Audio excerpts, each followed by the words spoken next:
हाँ ठीक है। क्या पढ़े तुम लोग? Splitting limit based property. Splitting limit में प्रॉपर्टी 3, प्रॉपर्टी संख्या 3 कल पढ़ रहे हैं तुम लोग।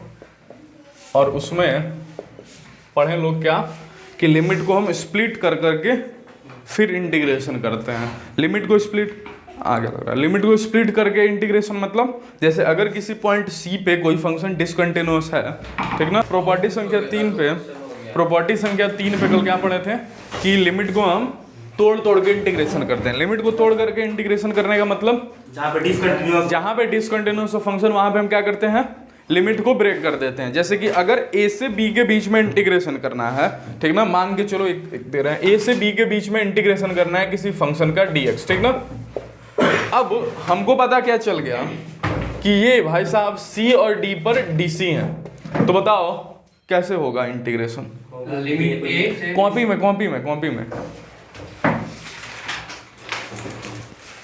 कॉपी में जल्दी से, अगर c और d पे dc है तो फिर इंटीग्रेशन कैसे होगा, जिसमें c पहले है d बाद में है।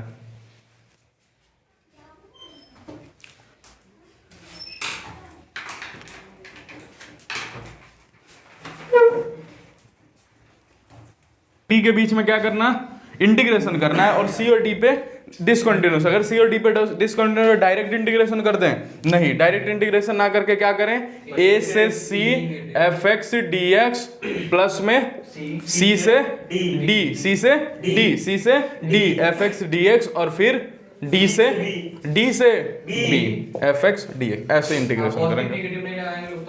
हाँ तब भी हो जाएगा। c पे डिसकंटिन्यूअस है, c पे आ गया, फिर c से d के बीच में कॉन्टिन्यूअस है ना। अब देखो, अब जैसे एक चीज बताओ हमको, मान जाओ कोई फंक्शन है जिसका ग्राफ कुछ यूं है, ठीक। ये है तुम्हारा a, ये है तुम्हारा b, x is equal to b, ये है x इक्वल टू a, और ये कोई पॉइंट है तुम्हारा x इक्वल टू c, ठीक। और तुमको इंटीग्रेशन करना है a से b fx dx का, ठीक। ये तुमको करना है, क्या करना है, a से b के बीच में fx का इंटीग्रेशन करना है। क्या a से b के इंटीग्रेशन का मतलब a से लेके b के बीच का एरिया होगा। एरिया अंडर द कर्व होता है। एरिया अंडर द कर्व कहने का मतलब क्या होता है, इसके नीचे आए हुए जितने भी पोर्शन है सबका एरिया ले लेना है, जैसे पूरा एरिया, ठीक। एरिया अंडर द कर्व का क्या मतलब होता है कि x एक्सिस तक, किस एक्सिस तक, x एक्सिस तक। अगर ये x एक्सिस को ऐसे जाता हुआ दिख रहा है, क्या ये x एक्सिस का लॉन्ग है?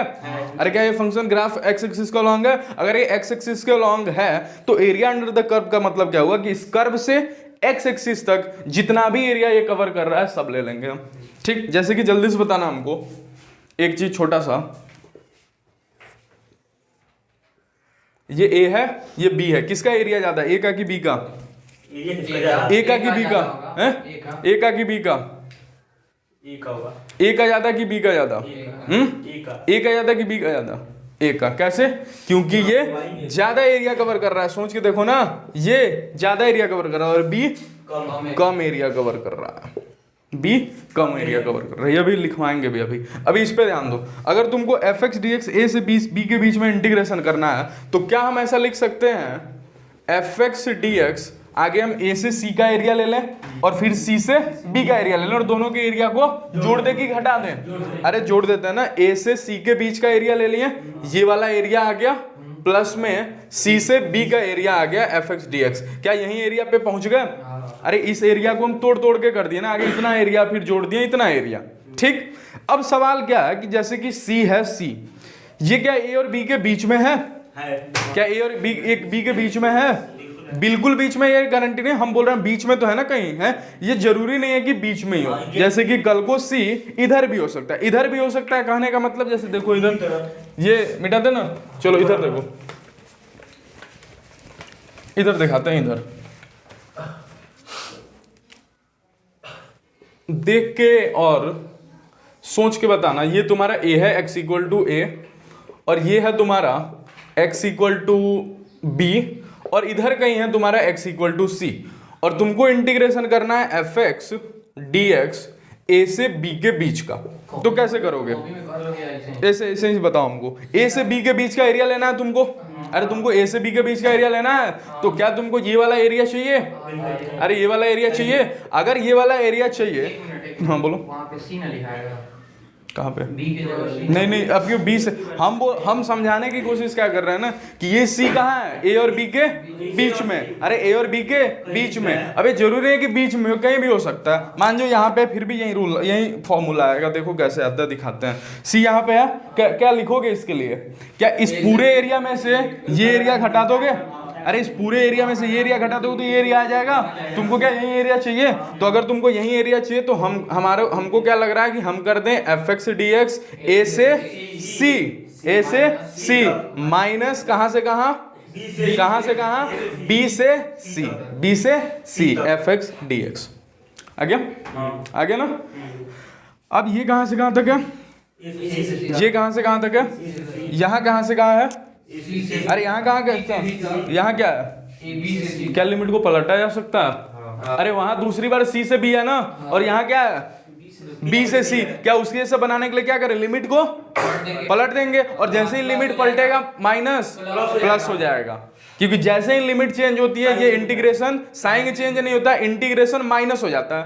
तो माइनस इसका माइनस और एक ऑलरेडी माइनस क्या हो जाएगा? प्लस हो जाएगा। तो जिस दिन लिमिट चेंज करोगे क्या वहां पे पहुंच जाओगे? हैं? तो क्या दोनों वजह से ट्रू है? चाहे बीच में रहे चाहे उधर रहे, क्या दोनों जगह से सही है? अरे यहाँ पे रहे बीच में तो भी यही फॉर्मूला, और अगर इधर भी रहे तो क्या वही फॉर्मूला आ रहा है? देख के बताओ ना, वही आ रहा है ना? तो C need not lie in between, जरूरी नहीं कि बीच में ही लाई करे। ठीक, तो आगे नोट करो, फिर जो बोलते हैं लिखो। वहां से हैशटैग लगा के नोट करो, फिर जो बोलते हैं वो लिखो।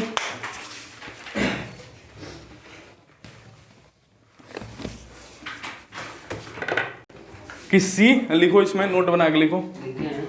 नोट बीच में भी रखे या लास्ट में रखे, चलो जो नहीं लिखे वो लिख लो। C need not to lie in between X equal to A and X equal to B. इसके नीचे लिख लेना C need not to lie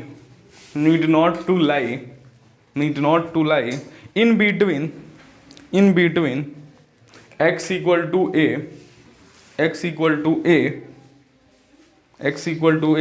and x equal to B. हो गया? मिटा दें?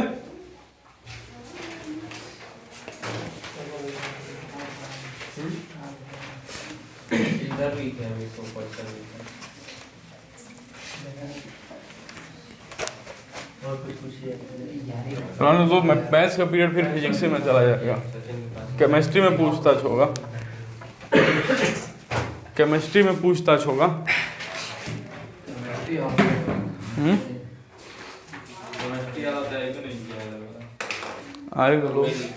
चलो इधर देखो जल्दी से।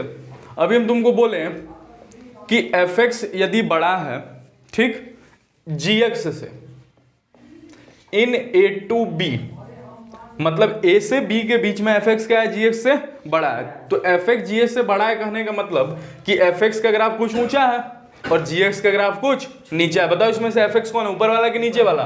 ऊपर वाला एफ एक्स है और नीचे वाला जी एक्स है। कहां से कहां तक?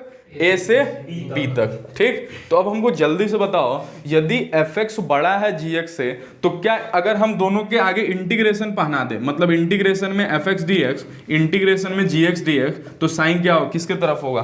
कौन बड़ा होगा कौन छोटा होगा? कैसे पता? क्योंकि इसके नीचे का एरिया देखो ना, ये पूरा है इसके नीचे का एरिया, और वहीं gx के नीचे का एरिया खाली इतना है, तो किसके नीचे का एरिया ज्यादा? fx के नीचे का एरिया ना, और इंटीग्रेशन क्या दिखाता है? एरिया ही तो दिखाता है ना, तो किसका एरिया ज्यादा? इसका एरिया ज्यादा। तो कॉन्सेप्ट क्या कहता है कि यदि कोई फंक्शन बड़ा है, यदि कोई फंक्शन बड़ा है किसी और फंक्शन से, तो उसका इंटीग्रेशन भी बड़ा होगा, उसका इंटीग्रेशन भी बड़ा होगा। चलो नोट कर लो इसको, दूसरा पॉइंट बना के। फिर अगला टॉपिक है व्हेन टू यूज प्रॉपर्टी 3। क्या हम प्रॉपर्टी 3 ही पढ़ रहे हैं ना? तो व्हेन टू यूज प्रॉपर्टी 3। अब प्रॉपर्टी 3 सवाल अब कैसे बनेगा? सवाल बना, ये तो पूरा कॉन्सेप्ट वही था, अब सवाल पे आते हैं। सवाल कैसे बनेगा हमारा? प्रॉपर्टी 3, तो प्रॉपर्टी 3 चार ही जगह लगाते हैं। प्रॉपर्टी 3 चार ही जगह लगाते हैं। चार जगह कौन कौन सी जगह? पहला, जब भी GIF देखो, क्या देखो? क्या देखो? क्या देखो बोलो? GIF। आई एकदम तेज बोलना ठीक ना, आई छोड़ के मत बोलना ठीक। GIF देखो, पहला चीज GIF का मतलब greatest integer function, greatest integer function, greatest integer function. जब भी ग्रेटेस्ट इंटीजर फंक्शन देखो क्या ख्याल आना चाहिए? प्रॉपर्टी संख्या 3। क्या ख्याल आना चाहिए? प्रॉपर्टी संख्या 3। क्या ख्याल आना चाहिए? प्रॉपर्टी संख्या 3। दूसरा मॉडुलस, दूसरा मॉडुलस, दूसरा मॉडुलस, दूसरा मॉडुलस। तीसरा क्या बोलते हैं इसको? क्या बोलते हैं इसको? Fractional part function, FPF। क्या बोलते हैं इसको? Fractional part function. क्या बोलते हैं इसको? Fractional part function. क्या बोलते हैं इसको? Fractional part function. तो जब भी फ्रैक्शनल पार्ट फंक्शन देखो क्या लगाते हैं हम? प्रॉपर्टी 3। और चौथा क्या होता है? चौथा होता है डिफाइंड फंक्शन। क्या होता है? Defined function. चौथा क्या होता है? Defined function. अब इन चारों में से हमको कुछ आता नहीं है। GIF कितने लोगों को पता है? GIF कितने लोगों को पता है? बोलो। हाँ, तो उसका कोई मॉडुलस तो अभी इसी में बताओ, तो सबको पता होना चाहिए। Greatest integer 4.6। बता किसका होगा? 4 होगा। Greatest integer of -4.6। -5 greatest integer of pi. Pi एक मिनट रुकिए। नहीं -4 -4 3 होगा। हमको लगा ठीक है 3 होगा। चलो इधर देखो है आकाश के लिए ग्रेटेस्ट इंटीजर फंक्शन का। इधर देखो क्या लिखा है इसमें? ग्रेटेस्ट इंटीजर फंक्शन में क्या छुपा हुआ है? अरे इंटीजर, इस आई के कारण ही तो इज्जत बचा हुआ था ना, तो यही मत भूल जाना। I for integer, I for integer. अब इसी से पूरी कहानी मेन है। ग्रेटेस्ट इंटीजर फंक्शन क्या बोलता है? मेरे अंदर कुछ भी पहना दो, मर्जी है जो पहना दो, हम हमेशा क्या बन के निकलेंगे? इंटीजर। जैसे तुम्हारा मन आज के दिन तुम हमको 10.99999999 कुछ भी पहना दो, हम तो 10 हो जाएंगे। कैसे हो जाएंगे? तो हो कुछ ऐसे जाएंगे। तो कितने लोगों को नंबर लाइन आता है? नंबर लाइन आता है ना? नंबर लाइन पे कहीं बीच पे होता है 0, इधर से शुरू होता है 1 2 3 4 ऐसे डैश डैश, ठीक। इधर कौन होता है? -1 -2 -3। क्या इधर यही होता है? अब हमको किसी ने पूछ दिया, बताइए ग्रेटेस्ट इंटीजर ऑफ 2.6 कितना होता है? तो जल्दी से बताओ 2.6 कहाँ होगा? यहाँ होगा कि यहाँ होगा कि इन दोनों के कहीं बीच में होगा? कहीं बीच में होगा। तो 2.6 मान लेते हैं कहीं यहाँ पे होगा 2.6, ठीक। अब 2.6 अपने बाएं तरफ देखता है। कहां देखता है? अपने बाएं तरफ, दाएं तरफ नहीं। कहां? अपने बाएं तरफ। और पहला शब्द क्या है इसका? ग्रेटेस्ट। तो ये अपने बाएं तरफ देख के देखता है कि हमसे बड़ा या हमसे छोटा। अरे सोच के देखो, हमसे कुछ नहीं, लेफ्ट साइड में सबसे बड़ी संख्या कौन है? लेफ्ट साइड में सबसे बड़ी संख्या कौन है? तो बड़ी संख्या में भी कौन वाली बड़ी संख्या? इंटीजर वाली कि सारे वाली? इंटीजर वाली खाली। क्या कि इससे बड़ा तो 2 इसके इधर सबसे बड़ा तो 2.5 है। 2.599 भी तो है, बट इंटीजर में सबसे बड़ा इस साइड कौन है? 2 है। इंटीजर में सबसे बड़ा इस साइड कौन है? 2। क्या 1 है इससे बड़ा? नहीं, 1 तो छोटा हो गया ना। तो greatest integer of 2.6 is 2। Greatest integer of 2.6 is 2। Short trick क्या है कि कभी भी पॉजिटिव वाला आ जाए तो पॉइंट वाली चीजें मार दो। जैसे 5.4 है तो 0.4 गायब कर दो। ये कॉन्सेप्ट वाइज था। तरीका क्या है? कभी पॉजिटिव वाला है तो, जैसे पॉजिटिव है ना 2.6 पॉजिटिव है ना, तो कभी पॉजिटिव वाला है तो पॉइंट वाली चीजें मार दो। तो 2.6 का 2, तो बताओ 10.4 का 10, तो पाई का 3। कैसे 3? क्योंकि पाई की वैल्यू होती है 3.14, तो 0.14 मार दिया, ठीक। हाँ, ये 10.4 है। और नेगेटिव वाला होता है तो क्या करते हैं? जैसे कि -10.4, -10 ना लो अभी, तो -1.4 ही ले लो। जल्दी से बताओ, -1.4 यहाँ पड़ेगा कि यहाँ पड़ेगा कि इन दोनों के बीच में पड़ेगा? -1 और -2 के बीच में पड़ेगा। अरे -1 -1.1 -1.2, तो -1.4 कहीं यहाँ पड़ेगा बीच में। अब -1.4 अपने बाएं तरफ देखेगा और पता करेगा सबसे बड़ा इंटीजर कौन है? तो -2 है, क्योंकि निगेटिव में जाने पे चीजें घटती हैं। -3 छोटा है कि -2 छोटा है? -3 छोटा है। -3 छोटा है। ठीक, तो कभी भी अब इधर देखो, कभी भी नेगेटिव वाला और नेगेटिव का ट्रिक क्या है, जैसे -1.4 है तो एक बढ़ा दो, तो -1 में एक बढ़ाओगे तो -2, -1.4 का -2, तो -10.4 का -11, 10 में एक बढ़ा दो। नेगेटिव वाले में एक बढ़ा देते हैं और पॉजिटिव वाले में पॉइंट खत्म कर देते हैं, एक घटाते नहीं है, पॉइंट खत्म कर देते हैं, क्योंकि 3.4 में एक घटाओ तो 2 हो जाएगा, 2 नहीं होता 3 होता। 3 का ग्रेटेस्ट इंटीजर 3 होगा। इंटीजर का ग्रेटेस्ट इंटीजर इंटीजर ही होता है, -10 का ग्रेटेस्ट इंटीजर -10 ही होगा, समझ गए। चलो ग्रेटेस्ट इंटीजर पे बात कर लिए, ठीक। अब जैसे जैसे आएगा वैसे वैसे बात करेंगे। पहला ग्रेटेस्ट इंटीजर दिखाता है, कितना नोट करो, व्हेन टू यूज प्रॉपर्टी 3, जल्दी से लिखो। इन चारों को देखो तो प्रॉपर्टी 3 सोचो। प्रॉपर्टी 1 और सिग्नम एक्स, हालांकि इसके बारे में नहीं, हाँ सिग्नम एक्स 5 होता है सिग्नम। प्रॉपर्टी 1 प्रॉपर्टी 2 होता है, जरा सा चेंज नजर आए पूछिए। चेक करने के लिए भी इसी तरह का क्वेश्चन देता है। क्या बोलेगा क्वेश्चन, हमको क्या देगा? एक्स का इंटरवल, एक्स का इंटरवल, एक्स का इंटरवल, एक्स का इंटरवल, एक्स का इंटरवल चेंज होते ही, चेंज होते ही, चेंज होते ही, चेंज होते ही, यदि फंक्शन चेंज हो, यदि फंक्शन चेंज हो, चेंज होते हाँ, यदि फंक्शन चेंज हो, यदि फंक्शन चेंज हो, यदि फंक्शन चेंज हो, देन उसे डिफाइंड फंक्शन बोलते हैं, देन उसे डिफाइंड फंक्शन बोलते हैं। क्वेश्चन दे रहे हैं क्या? डिफाइन फंक्शन दे नहीं यार, डिफाइंड फंक्शन बस दिखाना था, एक देखो तो सही एक चीज दिखाते हैं। एक क्वेश्चन देखो, क्वेश्चन है, इस बोर्ड पे लिखना दो इधर साफ। इफ fx dx का इंटीग्रेशन 0 से 100 के बीच में a है, देन बताइए समेशन में 100 r इज इक्वल टू 1 का integration f r minus 1 plus x D x 0 से 1 कितना होगा?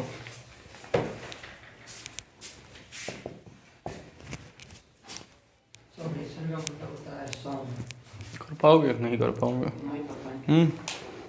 हिल भी चलो देखो इधर, अब इधर देखो ना, समझाने के लिए, कॉन्सेप्ट क्लियर करने के लिए क्वेश्चन उठाएं, ठीक ना, कॉन्सेप्ट और क्लियर करने के लिए। इधर देखो दिया क्या हुआ है, समेशन दिया है, दिया क्या हुआ है, इंटीग्रेशन में fx dx 0 से 100 कितना दिया है, a दिया है, और तुमसे पूछने वाले ने क्या पूछ दिया है कि आप इंटीग्रेशन में f r minus 1 plus x dx निकालिए 0 से 1 और फिर उसका समेशन कीजिए 1 से 100 के बीच में।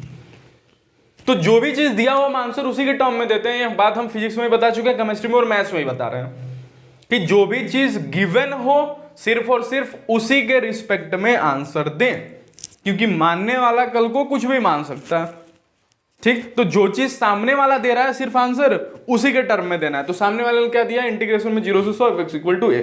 अब समेशन में क्या करते हैं ना, ये बोल रहा है r की वैल्यू 1 से शुरू हो रही है और अंत किस पे कर रही है, 100 पे। तो समेशन जब भी देखो वैल्यूज रखो, जैसे सबसे पहले r की जगह क्या रखो 1, उसके बाद r की जगह क्या रखो, अरे उसके बाद r की जगह 2, 1 से लेके 100, उसके बाद r की जगह 2, फिर r की जगह 3, फिर r की जगह 4, ऐसे ऐसे करते r की जगह लास्ट में क्या रखो 100 रखो, r की जगह लास्ट में क्या रखो 100। और समेशन का मतलब क्या होता है, सम करो सबको, सम करो सबको, सम करो सबको, सम करो सबको, सम करो। और पाई का मतलब क्या होता है, पाई का मतलब अगर वैसे ही पाई में दिया रहता है r इक्वल टू 1 से 100 तो मल्टीप्लाई। पाई का मतलब क्या होता है, मल्टीप्लाई। इसीलिए तो एक चीज भी बताए थे कि कभी भी समेशन के आगे लॉग लग जाता है तो वो कन्वर्ट हो जाता है पाई में, क्योंकि समेशन मतलब अरे समेशन मतलब सम, और सम के आगे तुम लॉग लगा दिए तो सम किस में बदल जाता है? प्रोडक्ट में। अरे जैसे कि log A plus log B कितना होगा? अरे log A plus log B कितना होगा? लॉग ए बी, तो लॉग प्रोडक्ट कितना हो जाएगा? Log A B. तो लॉग समेशन किस में बदल जाता है? लॉग प्रोडक्ट में। ठीक, किस में बदल जाता है? लॉग प्रोडक्ट में। पाई का मतलब क्या होता है? प्रोडक्ट। क्या होता है? प्रोडक्ट बोलो या मल्टीप्लाई बोलो, मर्जी है जो बोलो। आ गया? ये बाद की बात ही चलता है, इस पे फोकस करते हैं। सबसे पहले आर इज इक्वल टू क्या रखें? किस में रखें? अरे आर की जगह ये है ना, तो आर की जगह 1 रखो और बताओ क्या आएगा? एफ इंटीग्रेशन में, इंटीग्रेशन है ना, एफ आर की जगह 1 रखो, क्या आ गया? एक्स डी एक्स, कहां से कहां तक? 0 से 1 तक, प्लस में दूसरी बार क्या आएगा? आर की जगह 2 रखो, हैं? अरे 2 रखो, 1 प्लस एक्स, अरे 2 रखो ना, 2 - 1 1 प्लस एक्स ना, कहां से कहां तक? 0 से 1 तक, प्लस में एफ अगली बार रखो। नहीं, ये 0 से 1 फिक्स है ना, सिर्फ आर की जगह रख रहे हो ना तुम, सिर्फ आर की जगह रख रहे हो, ये तो फिक्स है ना 0 से 1। ये 0 से 1 कहां से कहां तक? 2 प्लस एक्स, अगली बार रखोगे 3 तो कहां से कहां तक? 3 प्लस एक्स। ऐसे ही 100 रखो, 100 रखो, ऐसे ही 99 प्लस एक्स, 0 से 1। दो चीजें हो सकती हैं, या तो गला खराब हो, या फिर ऐसे ही सिर्फ देखने का मन कर रहा हो, हमको तो सब चीज आ जाता है। ये दोनों रीजन में से कौन से रीजन के साथ जूझ रहे हो? कि तीनों बोल रहे हैं, वो भी बोल रहा है, तुम नहीं बोल रहे हो? गला जूझने वाले से तो धीरे धीरे बोलो, अपने मन में ही बोलो, ठीक है? चिल्ला के मत बोलो, मन में ही बोलो। इससे क्या होगा? चीजें यहीं पे क्लियर हो जाएंगी। देखो यहाँ पे क्या हो गया, सबसे लास्ट में क्या हो गया? 99 प्लस एक्स। कैसा, कितना हो गया? 99 प्लस एक्स। लास्ट में कितना हो गया? 99 प्लस एक्स। अब जल्दी से बताओ हमको, अगर कल को हम 1 प्लस एक्स को टी मान लिए, अरे कल को हम 1 प्लस एक्स को टी मान लें, क्यों टी मान लें? क्योंकि यहाँ पे क्या हो जाएगा? F T. अरे सोचिए तो, यहाँ पे क्या हो जाएगा? F T. और एफ टी हो या एफ एक्स हो, कोई फर्क नहीं पड़ता। ये बात कौन बोलता है? प्रॉपर्टी संख्या 1। यहाँ पे एफ एक्स है तो यहाँ पे तो कोई गड़बड़ नहीं है ना, हमको कोई दिक्कत नहीं है। 0 से 1 के बीच में एफ एक्स, सॉरी 0 से 100 के बीच में एफ एक्स दिख दिया, एफ एक्स तो है ना हमारे हाथों में, यहाँ तो एफ एक्स दिख रहा है ना, बट यहाँ एफ एक्स नहीं दिख रहा है। क्या हटा दे कि एफ एक्स दिखेगा? अरे 1 प्लस एक्स को हटा दे और क्या मान लें? टी मान लें, क्योंकि एक्स नहीं मान सकते, इधर भी एक्स उधर भी एक्स हो जाएगा। ठीक, तो 1 प्लस एक्स को यहाँ क्या मान लें? टी मान लें। तो यहाँ 1 प्लस एक्स को क्या मान लिया हमने? टी मान लिया। जैसे ही 1 प्लस एक्स को टी मानोगे, डीएक्स डी टी बन जाएगा। अरे डीएक्स डी टी बन जाएगा। लिमिट में क्या प्रभाव आएगा? कोई जल्दी से बताओ। क्या लिमिट एक्स 0 1 है? अरे क्या एक्स की वैल्यू है या 0 और 1? टी की वैल्यू क्या होंगी? टी की वैल्यू क्या होंगी? 0 रखो 1 और 1 रखो 2, तो टी की वैल्यू क्या होगी? 1 से 2। मतलब दूसरा इंटीग्रेशन हटा दें, पहला तो 0 से 1 F X D x, plus में दूसरा क्या हो जाएगा? F T. टी को भी हटा रहे हैं by property 1, F X D x कहां से कहां तक? कहां से कहां तक? 1 से 2। तीसरे वाले में टी मानो, तीसरे वाले में टी मानते एफ टी, अरे तीसरे वाले में टी मानते एफ टी और प्रॉपर्टी 1 लगा के एफ एक्स हो गया। अरे 2 प्लस एक्स को टी मानो ना, बोल गया 2 प्लस एक्स को टी मानो, एफ टी हो गया। और एफ टी हो या एफ एक्स हो कोई फर्क नहीं पड़ता। 2 प्लस एक्स को टी माने तो लिमिट पे क्या प्रभाव पड़ेगा? 2 से 3 कितना हो जाएगा? अरे आगे 0 रखो ना, इसमें 0 रखोगे तो 2 और 1 रखोगे तो 2 अरे 1 रखोगे तो 2 प्लस 1 4 होता है। अब ऐड सब्ट्रैक्ट पे कंट्रोल होना चाहिए। कितना हो गया? 2 से 3 हो जाएगा। प्लस लास्ट वाले में रखो, लास्ट वाले में क्या 99 प्लस एक्स को टी मानोगे? अरे 99 प्लस एक्स को टी मानोगे? 99 प्लस एक्स को टी मानते हैं, यहाँ तो एफ एक्स डी एक्स दिख जाएगा। लिमिट में क्या चेंज आएगा? लिमिट में क्या चेंज? 0 रखो, सॉरी 0 रखो 99 और 1 रखो 100, तो कितना आ गया? 99 से 100। देख के क्या पता चल रहा है कि किसी शरारती बच्चे ने 0 से 100 के बीच का इंटीग्रेशन तोड़ दिया। 0 से 1, 1 से 2, 2 से 3, ऐसे ही 3 से 4 और फिर लास्ट में 99 से 100। तो देख के क्या पता चलता है किसी शरारती बच्चे ने क्या किया है? 0 से 100 के बीच का इंटीग्रेशन तोड़ दिया है। तो अगर टूट सकता है तो जुट भी तो सकता है। तो सोचो इसको जोड़ के क्या लिख दें? इंटीग्रेशन में एफ एक्स डी एक्स कहां से कहां तक क्या दिया हुआ है? कितना? तो आंसर ए आ गया। एक बार और इधर देखो क्या किए। समेशन देखो तो सबसे पहले इसमें हम 3 चीजें सीखेंगे। समेशन प्रॉपर्टी संख्या 1 और प्रॉपर्टी संख्या 3। क्या 3 चीजें सीख गए? एक ही क्वेश्चन और कितनी चीजें सिखा गया? 3। पहला समेशन, अरे पहला तो समेशन सिखा गया ना, तुमको समेशन आना चाहिए। समेशन बोलता है सब कुछ जोड़ो, और कैसे जोड़ो? आर की वैल्यू रख रख के। सबसे पहले शुरू कहां से करो?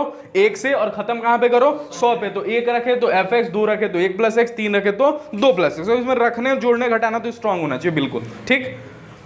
समेशन आ गया। अगर समेशन आ गया तो दूसरी बार तुमको एक और चीज सिखा गया, ये क्या? सब्स्टिट्यूशन इन डेफिनेट इंटीग्रेशन। अरे सब्स्टिट्यूशन इन डेफिनेट इंटीग्रेशन भी तो सिखा गया। 2 + x की जगह t मानो, उसके बाद लिमिट चेंज, ये कौन बताता है? सब्स्टिट्यूशन इन डेफिनेट इंटीग्रेशन। तो 4 बातें सिखा गया ये क्वेश्चन। प्रॉपर्टी संख्या 1 तो सिखाया, प्रॉपर्टी संख्या 1, प्रॉपर्टी संख्या 1 और प्रॉपर्टी संख्या 2 कहां सिखाया? वाला क्या कहते हैं? तोड़ने वाला। तोड़ने वाला। तो सब्स्टिट्यूशन वाला कोई प्रॉपर्टी थोड़ी है। प्रॉपर्टी संख्या 2 बोलता है कि अगर आपने लिमिट को इंटरचेंज कर दिया तो सामने माइनस, वो थोड़ी सिखा। तो 4 से सिखा क्या? प्रॉपर्टी संख्या 1। तो आगे नोट करो, फिर जो बोलते हैं वो लिखो। क्वेश्चन नोट करो, एक कॉन्सेप्ट वाइज क्लियर करने के लिए क्वेश्चन दिए हुए थे, ठीक ना? बाकी कोई उद्देश्य नहीं था इस क्वेश्चन का। अगला टॉपिक है क्वेश्चन ऑफ मॉड। सवाल में लिखो, यह सवाल में 4 चीजें सिखाता है। 4 चीजें सिखा गया, लिखो 4 चीजें सिखा गया। कौन कौन सी 4 चीजें? पहला समेशन, पहला समेशन नहीं, समेशन खोलना लिखो, समेशन खोलना। दूसरा सब्स्टिट्यूशन इन डेफिनिट इंटीग्रेशन, सब्स्टिट्यूशन इन डेफिनिट इंटीग्रेशन, सब्स्टिट्यूशन इन डेफिनिट इंटीग्रेशन। पहला समेशन खोलना, दूसरा सब्स्टिट्यूशन इन डेफिनिट इंटीग्रेशन, तीसरा प्रॉपर्टी 1 और चौथा प्रॉपर्टी 3। चौथा प्रॉपर्टी 3, सब्स्टिट्यूशन इन डेफिनिट इंटीग्रेशन, चौथा प्रॉपर्टी 3। अब देखो अब मार्केट में इसका नाम प्रॉपर्टी 3 नहीं है। मार्केट का होने का मतलब, जैसे आसपास किसी से पूछे क्या ये प्रॉपर्टी 3 पढ़ लियो, प्रॉपर्टी 3 पढ़ लियो, तो वो तो बेहोश होगा ही, तुमको भी ले दे के बेहोश हो जाएगा। ये क्या पढ़ लिया जी तुम तो है। तो इसका नाम प्रॉपर्टी 3 नहीं है, वो बनाने के लिए आसान लोगों ने प्रॉपर्टी बना दिया, ठीक ना? नहीं तो एक्चुअल में टॉपिक ही है, लिमिट ब्रेक टाइप क्वेश्चन। कुछ भी लोग नाम अपना अपना टॉपिक, मैथ्स में अपना अपना टॉपिक चलता है, जिसको जो मर्जी वो टॉपिक लगा दिया, समझ गया? जिसका जो मन किया वो टॉपिक लगा दिया। जैसे अगला टॉपिक हमारा क्या है? Question of mod.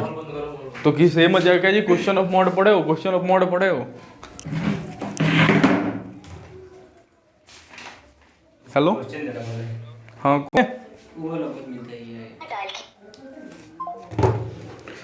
गौरव इलाज कराने जा रहा है अपना, तो वो बोला केमिस्ट्री का थोड़ा रिकॉर्डिंग कर देना। तो जान दो, लगा देना, बिना जूम के लगा देना, ठीक है? पूरा मतलब फुल करके उस विकास के फोन से लगा देना। विकास नहीं फोन है, पापा कौन देख रहे हैं? तो इसी के फोन से लगा देना, किसी का हल्का भी रिकॉर्डिंग हो जाएगा। चाहे मेरे पास भी फोन है, मेरे पास भी फोन है, हो जाएगा। अरे कौन सा? उसी मॉड। अगला टॉपिक क्या है? Question of mod. मॉड के क्वेश्चन में कैसे लिमिट तोड़ तोड़ के लगाते हैं ये देखो। जैसे क्वेश्चन है इंटीग्रेशन में e⁻mod x dx -1 से 1, ठीक? -1 से 1। अब लिखो, पेन बंद करो, नहीं तो सुनो क्या दिया है, एक बार क्वेश्चन पढ़ो। इंटीग्रेशन में e⁻mod x dx -1 से 1 क्या दिया है? -1 से 1 क्या दिया है? -1 से 1। लिमिट बड़ी इंपॉर्टेंट है प्रॉपर्टी संख्या 3 में। लिमिट कहां से कहां तक है ये बड़ी इंपॉर्टेंट है, -1 से 1। अब जल्दी से सोच के बताओ mod x का टर्निंग पॉइंट कितना है? mod x का टर्निंग पॉइंट कहने का, अरे टर्निंग पॉइंट मतलब बताए थे ना, इसके अंदर की समान को 0 के बराबर रखो। x की वैल्यू कितनी है? 0। कल को अगर 5x - 3 है तो टर्निंग पॉइंट बोलो 3/5। जो x की वैल्यू होती है वो टर्निंग पॉइंट हम उसको बोलते हैं, ठीक ना? कितना है? 3/5। तो आज के दिन x की टर्निंग पॉइंट क्या है? 0। तो मॉड का क्वेश्चन बोलता है कि जहां भी टर्निंग पॉइंट आए, क्या है? टर्निंग पॉइंट आए, वहां लिमिट ब्रेक कर लो एंड देन फंक्शन को उसके अकॉर्डिंग एक्सप्रेस करो। क्या लिखे बोलो एक बार। जब भी टर्निंग पॉइंट आए वहां लिमिट को ब्रेक कर लो। अब इधर सुनो लाइन, यहां लाइन क्या सिखा गया, जहां भी टर्निंग पॉइंट आए वहां लिमिट को ब्रेक कर लो। टर्निंग पॉइंट कहां पे आया, अरे टर्निंग पॉइंट कहां पे आया, 0 पे, तो 0 पे ब्रेक करने का मतलब आगे -1 से 0 और फिर 0 से 1। अरे आगे -1 से 0 ना, 0 कहीं -1 और 1 के बीच में आता है ना, तो -1 से 0 ऐसे रखना कि नीचे वाला लोअर ऊपर वाला अपर, ठीक ना। तो -1 से 0 और फिर 0 से 1, -1 से 0 और फिर 0 से 1। हमने क्या किया, टर्निंग पॉइंट पे ब्रेक कर लिया। अरे कल को अगर टर्निंग पॉइंट मान जाओ 3/4 होता तो कैसे करते हैं, -1 से 3/4 और फिर 3/4 से 1, फिर 3/4 से 1। अगर कल को टर्निंग पॉइंट 2 आता तो -1 से 0 कल को टर्निंग पॉइंट 2 आता तो कहां पे 2 आता तो कहां से, जैसे मान जाओ कल को यही क्वेश्चन होता और e की पावर mod x -2 होता तो टर्निंग पॉइंट बोलो 2। अरे टर्निंग पॉइंट कितना 2, क्या 2 हमारे इंटीग्रेशन में है। अरे गाड़ी तो -1 से 1 पे ही रुक जा रही है ना, टर्निंग पॉइंट तो आया ही नहीं। तो अगर टर्निंग पॉइंट आया ही नहीं तो टूटेगा ही नहीं ना, क्योंकि टूटेगा कहाँ, टर्निंग पॉइंट है। आज के दिन टर्निंग पॉइंट हमारे इंटीग्रेशन के अंदर है ही नहीं तो टूटेगा ही नहीं। कल को इससे एक चीज क्या समझ में आया कि टूटेगा तब जब इंटीग्रेशन में हो तब। जैसे 0 टर्निंग पॉइंट है तो 0 पे क्यों टूटा, क्योंकि -1 से 1 के बीच में 0 आया। पिछला जो समझाया है आज फर्स्ट क्वेश्चन ही कि सी कहीं भी हो सकता है, वो अलग चीज था यार, वो अलग था। वो हम एरिया दिखाने के लिए दिखा रहे थे कि एरिया, इस एरिया का इंटीग्रेशन लिए तो जरूरी जोड़ के ही करो। जैसे हमने घटा के किया ना तो फिर वो प्रूफ हो जाता था ना कि जोड़ के भी कर सकते हो और घटा के भी कर सकते हो। वो तुम लिमिट को इंटरचेंज करो, ये अलग कहानी है ना। मान लीजिए अगर -1 से दिया है टर्निंग पॉइंट 2 है, ठीक है ना, तो तुम सोच रहे हो -1 से 2 करेंगे और फिर -1 से कितना माइनस, वो इतना करने क्या जरूरत है, इतना करो ना। -1 से 2 काहे करोगे, तुमको -1 से 1 करना है। टर्निंग पॉइंट कितना आया 2, क्या इंटीग्रेशन के अंदर टर्निंग पॉइंट 2 है तो नहीं, फिर डायरेक्ट हो जाएगा -1 से 1। ये हम चीजें सिखा रहे हैं। क्या सिखा रहे हैं कि फिर लिमिट नहीं टूटेगा, डायरेक्ट इंटीग्रेशन पॉसिबल होगा -1 से 1 के बीच में। समझ गए, कब, जब टर्निंग पॉइंट इसके अंदर हो ही नहीं। इससे फायदा क्या होता है, इससे फायदा ये होता है, अब अगली लाइन क्या है, देन फंक्शन को x के अकॉर्डिंग एक्सप्रेस करो। किसके अकॉर्डिंग एक्सप्रेस करो, ये किसकी वैल्यूज हैं, -1 से 0, ये -1 को थोड़ा ऊपर रखने दो, -1 से 0 ये किसकी वैल्यूज हैं, अरे x की, x बिलोंग्स टू -1 से 0। बताओ x नेगेटिव है कि पॉजिटिव है, अरे x बिलोंग्स टू -1 से 0, x नेगेटिव है कि पॉजिटिव है, नेगेटिव है। अगर x नेगेटिव है तो mod x क्या बन के बाहर आएगा, माइनस के साथ, तो क्या हो जाएगा यहाँ पे -x dx। आया कि नहीं आया, ये होता है एक्सप्रेस करना। सॉरी e की पावर -x dx आ गया। आ गया, कैसे हुआ, -1 से 0 के बीच में x नेगेटिव। जैसे ही मॉड को पता चला अंदर वाला हमारा नेगेटिव, वो कैसे बाहर निकालेगा, माइनस के साथ। कैसे बाहर निकालेगा, माइनस से। यहाँ x की वैल्यू बोलो 0 से 1, x कैसा है, पॉजिटिव की नेगेटिव, पॉजिटिव। अंदर वाले को पता चला x पॉजिटिव, बाहर कैसे निकालेगा, e की पावर x dx। सोच के बताना और ध्यान से बताना, e की पावर -x का इंटीग्रेशन, e की पावर -x अपॉन में -1 तो नहीं होता है, e की पावर -x अपॉन में -1 तो नहीं लगा। यहाँ माइनस लगाते तो कोई दिक्कत नहीं। और क्या हो गया, कहां से कहां तक, 0 से -1, क्या यही है, प्लस में कहां से कहां तक, e की पावर x का, तो e की पावर x कहां से कहां तक, 1 से 0 रखो। इसमें सबसे पहले अपर लिमिट रखते हैं, x की 0 रखो तो -e की पावर 0, अरे -e की पावर 0 माइनस, और ये माइनस क्या हो गया, प्लस e की पावर -1 रखो, -1 रखते हैं, -1 और माइनस कितना हो गया 1, तो कितना हो गया e की पावर 1, कितना हो गया e की पावर 1, प्लस में यहाँ पे रखो e की पावर 1, प्लस में माइनस e की पावर 0, माइनस e की पावर 0, माइनस e की पावर 0 कितना होगा, अरे 1 होगा ना, किसी की भी पावर 0 कितनी होती है 1, तो -1 प्लस में e माइनस में 1 कितना हो गया 2e माइनस 2। कितना आंसर आ गया 2e माइनस 2। कोई बच्चा कॉमन भी ले सकता है 2, तो आंसर कितना हो जाएगा e माइनस 1 आंसर। क्या इसमें c आता है, नहीं आता, c नहीं आता, डेफिनेट इंटीग्रेशन में c नहीं आता। चलो नोट करो इतना हो गया।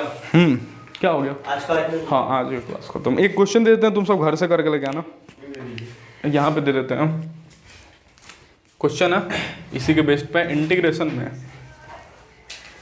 2 से 5 हाँ बोलिए e की power mod x minus 3 dx e की power mod x minus 6 dx। चलो इतना करके लेके आना, ठीक है? फिर कल कंटिन्यू करते हैं।